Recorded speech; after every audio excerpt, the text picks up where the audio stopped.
How we doing, everybody? This is Let's Be Real, Brad, and today I'm going to be talking about my most anticipated movie of the year, Christopher Nolan's 11th film, Tenet. Tenet is finally out. This movie looks so amazing. The first time that we got like a trailer or a teaser around Star Wars and around early in January, I've just been so excited for this movie. It is totally original. It takes this James Bond spy thriller aspect and puts a bunch of complicated subplots, insane amounts of weird time and weird aspects of the movie that I don't necessarily want to get into. It just makes it such an original piece of art that I think is so excellent, and it was totally worth the hype. Tenet is this movie that deserves better reviews on Rotten Tomatoes. This movie is going to be a classic in about 10 years. And the reason why these reviews aren't as good, and I'm pretty much going to be brutally honest about it, I truly do believe that people may have not liked it because it was way too confusing and there's so much stuff going on that they really had to turn on their brain to watch this movie. And sure, critics do that. I mean, that's why they're critics for a reason. But I think it wasn't something they were truly expecting, and that's what kind of threw them out. Because to be honest, I really can't see this movie being an average rating of a 7.2, because this movie goes so beyond that. Once you figure this movie out after reading it over and over again, or even watching the film a second time, which I will be doing for a spoiler review, you realize this movie does make sense. And if you watch the movie back over again in your head, and you put everything that just happened, it does fit and it does work, and it's just truly phenomenal.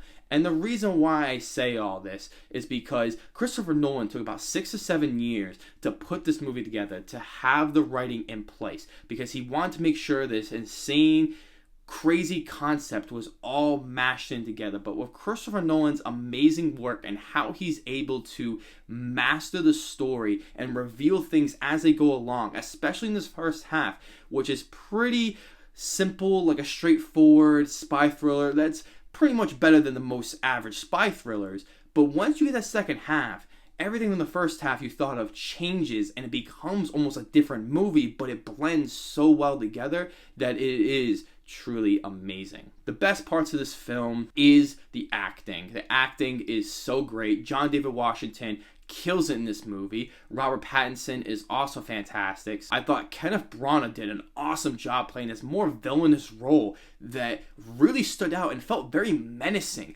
as his character was really good as well. And I thought he was a really good villain that fit this movie perfectly and actually had some subtext to him and really understood where he was coming from, but not going too deep where it bogs the whole movie down. And this is definitely redemption from the other film that he directed this year. Yeah, let's just forget about that. I also really enjoy Elizabeth Debicki, which she was awesome. She carries a lot of the emotional weight of this film and sells it. Her character is awesome, and I love how much she was used in this film. And if you took her out, this whole movie completely changes. And speaking of that, let's get to that point. The writing is so good. I felt as though every character was so important to this film. You take one person out, it changes the whole movie. I felt as though that this movie always relied on the characters, and no one was just a plot device to get the movie going. Everyone had their role, and everyone was situated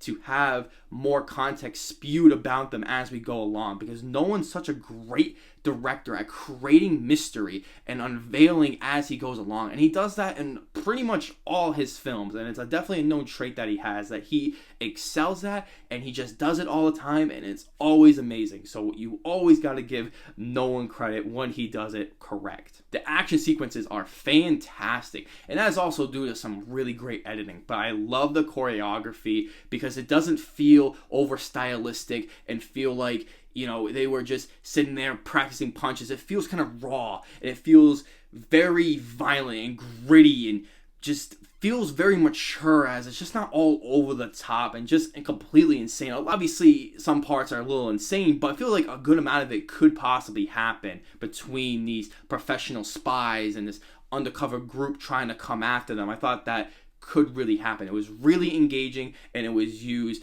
very purposely to advance the plot moving forward, and it was so enjoyable, and it really kept this pacing so perfect because I was never bored in this film because the way the structure of this movie is so perfect, and I don't think I would want it any other way. Other technical aspects, like I said, the editing is fantastic. It makes the movie flow so perfectly throughout. You never get bored. You never feel like a shot was like, oh, wait a minute, why did it put there? Why did it do that? And it really adds so much intensity, but also so much wide range of what you're looking at because the movie always flows scene to scene, so you never feel like you're truly confused on what you're seeing, but maybe just with what the characters are saying. The music is done really, really great, as Ludwig Göransson is now doing the score because Hans Zimmer could not do it as he is doing Dune. He has done Black Panther and the first two Creed films, so basically Ryan Coogler movies. Did win an Oscar for Best Score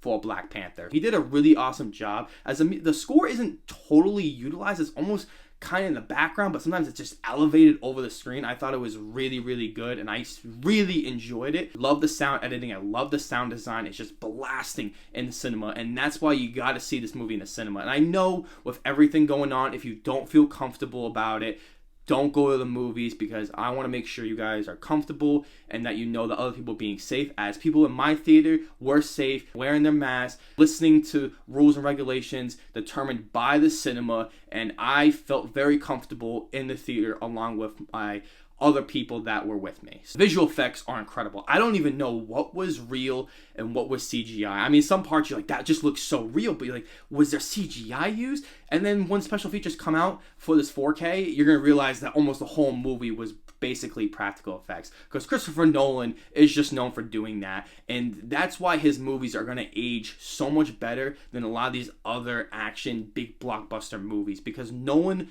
respects the love of cinema and just like, you know what, I'm gonna film on set. I'm not trying to do it in a studio, and I'm gonna make everything look real with all these advanced crazy sets and having so much money from Warner Brothers. But his movies always turn out so well, and they're always so enjoyable, and the visual effects are definitely gonna win best at the Oscars, at least for now, because they are so engaging. It's such a bright and amazing spectacle. You just can't help but to notice it every time on screen and just to truly appreciate it. Wow, of Christopher Nolan's amazing direction, filming these scenes with such a wide lens and having every scene look so incredibly well done. And it makes you appreciate those wide and big and amazing spectacles that he puts on screens, especially in all his movies. I think the story is really, really great. It's definitely something that you're gonna need a couple watches. It's definitely not a very accessible film, because there are times where it's just a really fun spy thriller, but also it deals with very complex philosophies about time and space and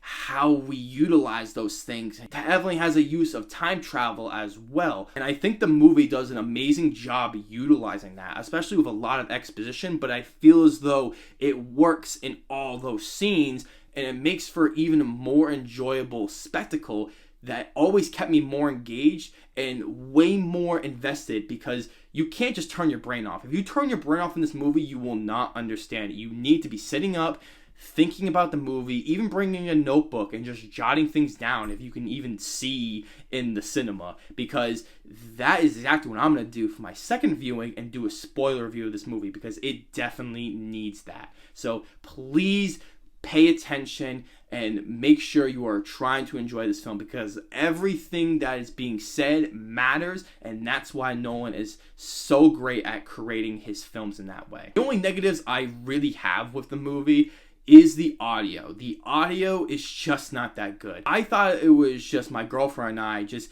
feeling like the audio wasn't good. I could not understand what a lot of characters were saying. I wish there was subtitles. My girlfriend and I watch movies with subtitles, even if it's American. We just do it all the time because you really do understand the movie better, and it makes for a more enjoyable experience. Personally, for us, I felt as though I really needed it, because I couldn't really hear what was going on, because so much of the music kind of overindulges the audio and the dialogue that sometimes it's so hard to hear, especially if characters are wearing masks. I had no idea what they were saying, and I really thought it was just us, but when I went online and I was looking at reviews, there was people in the comments that were saying that people were also having these same issues. It wasn't just, just me or people in this auditorium, that it was happening in almost every auditorium, especially in these extremely super insane theaters that have this Dolby Atmos set up in there, and they were still having the same issues. I hope that is fixed on the 4K, because it is very distracting and it does kind of take you out of the movie a little bit, because this is a thing that I think should just be perfected. Other than that, I really didn't find any issues with this movie. It could be confusing, but really if you just watch it again a couple times and you make something of your own, it is so fantastic and it's so well done and better than any other thriller or spy movie that's really come out in a while. And I do think this is one of Nolan's most ambitious and most ambiguous and really inaccessible films on the big scale that I think truly does work. So I really hope you guys enjoyed this film. I'm going to give it a 9 out of 10. I think this is one of 2020's best films. This definitely met expectations for me. So let me know. You guys seen it? And if you have seen it, let me know. I would love for you guys to talk about the movie with me, because there's so much that needs to be said. If you guys really enjoyed this video, please like, share the video. Please subscribe if you haven't already. It really means the world to me that you guys have subscribed, like my videos, and just watch them all the time. And as always, I see you guys in the next video.